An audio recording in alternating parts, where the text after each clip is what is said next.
बच्चों, आज हम कुछ रिएक्शंस देखते हैं जिसमें हम क्लोरोफॉर्म के थ्रू जो प्रोडक्ट बन रहा है उसके बारे में देखेंगे। चलिए वो अभिक्रिया स्टार्ट करते हैं। सबसे पहले जो रिएक्शन है वो है कार्बिल एमीन अभिक्रिया। बहुत इंपॉर्टेंट रिएक्शन है।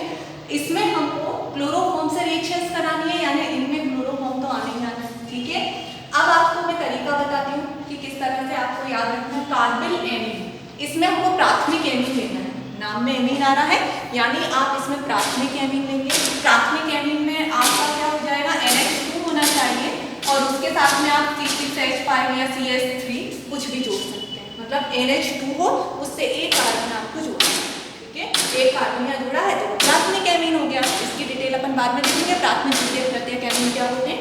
तो आप तो ये समझ लीजिए कि N से यदि एक कार्बन जुड़ा हुआ है तो उसको प्राथमिक एमीन कहते हैं। ओके, अब इसकी रिएक्शन हमने किससे करानी है, क्लोरोफॉर्म से। ये ले लिया हमने क्लोरोफॉर्म। ओके, अब यहाँ पर एक कार्बिल एमीन, ठीक है, तो क अगर है तो KOH ले लो। ये हमको कितने लेने हैं, 3, पोटेशियम हाइड्रोक्साइड। ओके, ये याद करने का तरीका है, ऐसा कोई रूल नहीं होता। अब यहाँ पर ये 3 के हैं, उनके साथ में 3 Cl आप निकाल लेंगे। ओके, तो आप यहाँ पर क्या करेंगे, 3K के साथ में आप 3Cl निकाल लीजिए। ओके, चलिए निकालते हैं हम 3KCl।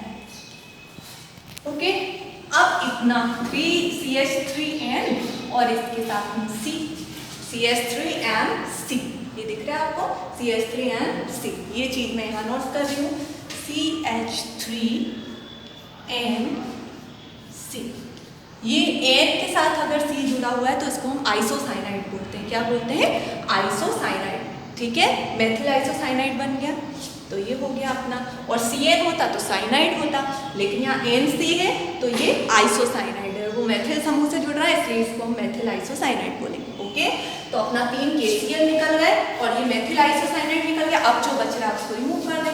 3 OH है अपने पास में, ये शुरू में जो 3 होता है वो सबके लिए है। उसके बाद में H भी अपने पास में देखें तो 2 और 1 कितने हैं, 3, तो 3 H और 3 ही OH, यानी कितने जल के अणु निकल रहे हैं, 3 ही तो हमारे पास H है और 3 ही हमारे पास क्या है, OH है। ओके, तो H2O, H2O, H2O, very important reaction है, आप अच्छे से समझिएगा इसको। ठीक है, तो ये 3H2O क्या हो जाएंगे, ठीक है। तो आपको हिंदी क्या लिखनी है, आपको हिंदी भी रखने की जरूरत नहीं है, आपको ये पता होना चाहिए कि किसको क्या बोलते हैं। ओके, प्राथमिक एमीन क्लोरोफॉर्म और पोटेशियम हाइड्रोक्साइड से क्रिया करके मेथिल आइसोसाइनाइड बनाता है और पोटेशियम क्लोराइड और जल क्या होता है, मुक्त होता है। ये इसकी हिंदी हो। ओके, तो ये चीज याद रखना जरूरी है कि हमको इसमें प्राथमिक एमीन लेना है। ठीक है, ये रिएक्शंस आपको समझ में आ गई। दूसरा, रजत चूर्ण से क्रिया। चलिए ये भी देखें अपन। रजत चूर्ण से क्रिया, सबसे पहले आप CHCl3 ले लो। ठीक है, रजत चूर्ण यानी चांदी। ठीक है, Ag। ओके, यहाँ पर आप CHCl3 ले लो, CH, एक काम करते हैं, CHCl3, CHCl3। ओके, यहाँ पर मैंने रजत चूर्ण से क्रिया 6 ले लिए। कितने लिए मैंने, 6।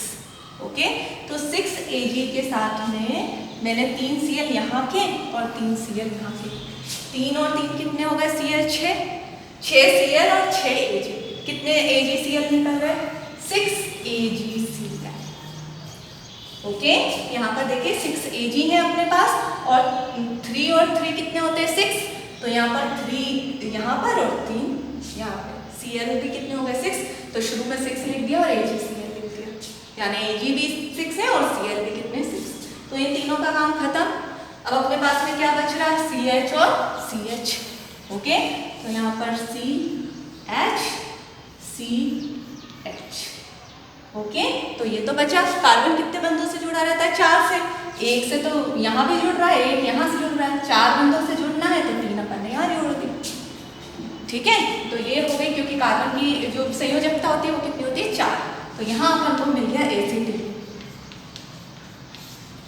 ठीक है, यहाँ ये आइसोसाइनाइड था, मेथिल आइसोसाइनाइड,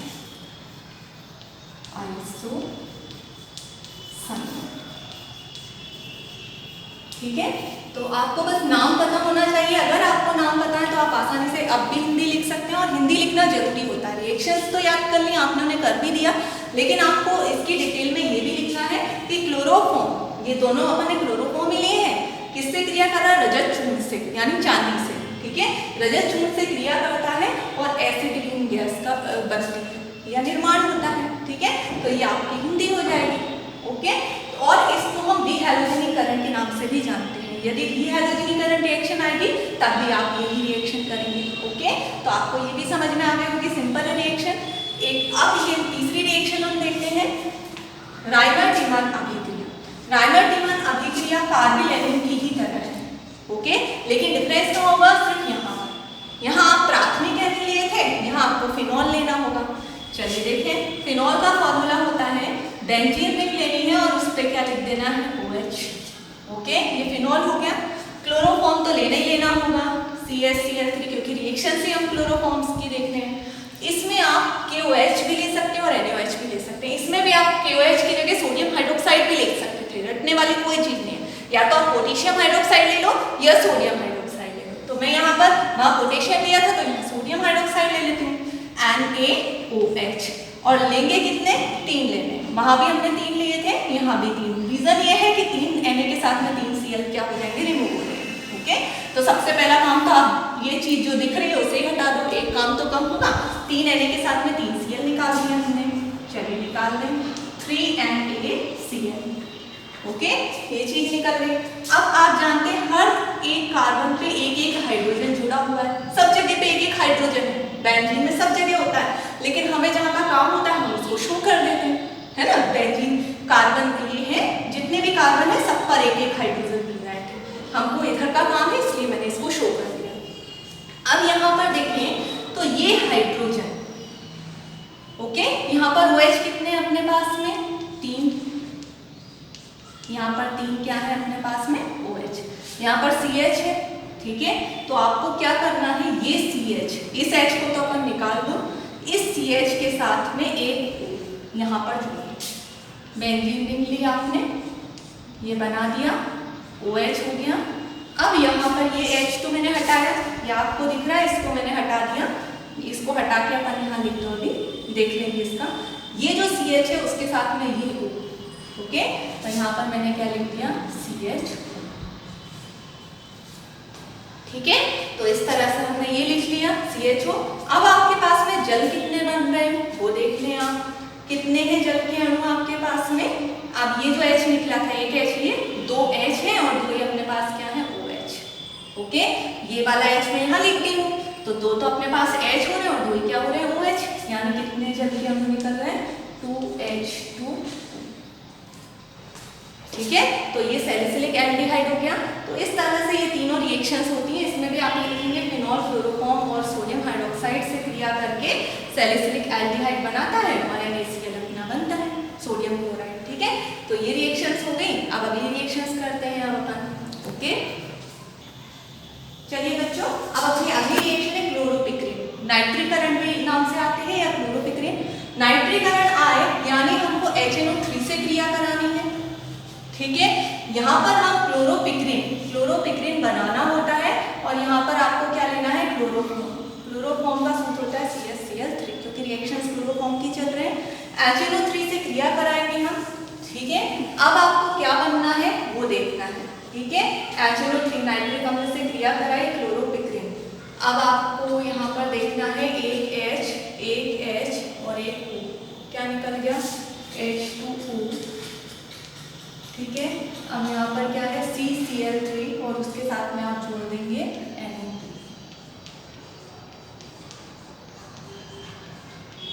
तो ये इसको हम बोलते हैं क्लोरोपिक्रीन, ओके। तो इस तरह से H2 के साथ में एक O निकल जाएगा, एक O निकल गया तो NO2 बचा और वो CCl3 के साथ में CCl3 और एक साइड में NO2, ओके। तो ये क्या हो गया? क्लोरोपिक्रीन। तो क्लोरोफॉर्म नाइट्रिक अम्ल से क्रिया करके किसका निर्माण करता है? क्लोरोपिक्रीन। अब हमें फार्मिक अम्ल बनाना है, किसके थ्रू? फार्मिक अम्ल के थ्रू। तो सबसे पहले हम लेंगे क्लोरोफॉर्म, CHCl3 होता है, ठीक है। तो CHCl3 मैं ऐसे भी लिख सकती हूँ। इसके साथ मैंने क्रिया किसके साथ कराई? इसकी 3 QH के साथ में, QH, KOH, तीन ले लिए। मैं बोल के लिख रही हूँ जिससे कि आपको रिएक्शन अच्छे से समझ में आ जाए, ठीक है। आप डायरेक्ट 3KOH भी यहाँ पे लिख सकते हैं। अब ये जो 3 Cl हैं वो 3 K के साथ में निकल जाएंगे। क्या निकल गया? 3KCl निकल गए। अब यहाँ पर H के साथ में C और यहाँ पे OH, OH, OH, OH, OH, OH, okay. ये चीज बन गई। हमको फार्मिक अम्ल बनाना है। आपसे पूछा जा सकता है क्लोरोफॉर्म से फार्मिक अम्ल बनाइए, तो अभी अपनी रिएक्शन यहाँ खत्म नहीं हुई है क्योंकि फार्मिक अम्ल का सूत्र होता है HCOOH, ठीक है। तो आपको क्या करना होगा? 3KCl, ये अपन ने यहाँ लिख दो -3KCl, ये तो निकल ही रहा है KCl, ओके। 3K और 3Cl ये निकल गया, ये 3KCl। अब जो बचा CH और क्या बचा है? OH, OH, OH। इसको हमें गर्म करना है, कर दिया गर्म, ठीक है। गर्म करेंगे तो HCOOH, ये फार्मिक अम्ल बन जाएगा HCOOH। तो HCOOH ये बन गया HCOOH, H2 पानी क्या हो जाएगा? निकल जाएगा। इस तरह से रिएक्शन हो जाएगी। तो आप क्या लिखेंगे? क्लोरोफॉर्म पोटेशियम हाइड्रोक्साइड से क्रिया करने पर फार्मिक अम्ल का निर्माण करता है। बस ये HCOOH लिख देना है और H2 निकाल देना, ओके। तो ये रिएक्शन भी आ गया आपको समझ में। अगला है एसीटोन से क्रिया। किसकी हो रही है? क्लोरोफॉर्म की। तो क्लोरोफॉर्म का सूत्र क्या होता है? CHCl3। और एसीटोन से क्रिया करनी है। एसीटोन की रिएक्शन क्या होती है? CH3 double bond O, okay. CH3 ये एसीटोन है, एसीटोन का फॉर्मूला है ये। अब आप क्या करेंगे? ये जो है, ठीक है, यहाँ पर ये जो मुंह बंद है डबल बॉन्ड है यानी, तो डबल बॉन्ड को हमको क्या करना है? खोल देना है, एक एक सिंगल बॉन्ड कर देना है। CH3 इस चीज को तो मैंने एज इट इज लिखा, और ये जो डबल बॉन्ड है एक इधर कर दीजिए और एक इधर कर दीजिए, ओके। यहाँ पर आप O लिख दें एक साइड में, और उसके साथ ये वाला H जोड़ दें। O के साथ में कौन जुड़ गया? H। अब हमारे पास क्या बच रहा है? CCl3 दिख रहा है आपको? H तो मैंने O के साथ में जोड़ दिया। अब CCl3 बचा, वो मैंने यहाँ लिख दिया। ये जो आपका बना है इसको हम क्लोरीटोन बोलते हैं। क्या नाम है इसका? क्लोरीटोन, ओके। तो आपकी हिंदी क्या हो जाएगी? क्लोरोफॉर्म एसीटोन से क्रिया करके किसका निर्माण करता है? क्लोरीटोन का, ओके। अब अपनी जो अगली रिएक्शन है वो क्या है? क्लोरोफॉर्म का अपचयन, ओके। क्लोरोफॉर्म का अपचयन CHCl3, ओके। क्लोरोफॉर्म का अपचयन हमको देखना है, तो देखें अपन क्लोरोफॉर्म का जो अपचयन होता है। देखिए अपचयन अगर आ रहा है यानी हाइड्रोजन का जोड़ना, ओके। तो यहाँ पर हम पहले तो क्लोरोफॉर्म लिख दें CHCl3, ओके। इसकी क्रिया हमको अपचयन कराना है यानी हाइड्रोजन से जोड़ना है। आप 2 हाइड्रोजन ले लें, ठीक है, ले लिए। अब आपको क्या करना है? C ये रहा CH, एक H यहाँ से ले लिया, CH2 और Cl भी, मतलब एक H और एक Cl आप बाहर निकाल दो। एक H के साथ में एक Cl आपने क्या कर दिया? बाहर निकाल दिया, ठीक है। अब आपके पास जो बच रहा है वो लिख दो, H और एक Cl मैंने निकाल दिया। अब 2 तो Cl बच रहे हैं और 2 ही अपने पास क्या बच रहे हैं? H बच रहे हैं। तो CH2Cl2 यानी methyl chloride, methyl chloride, okay.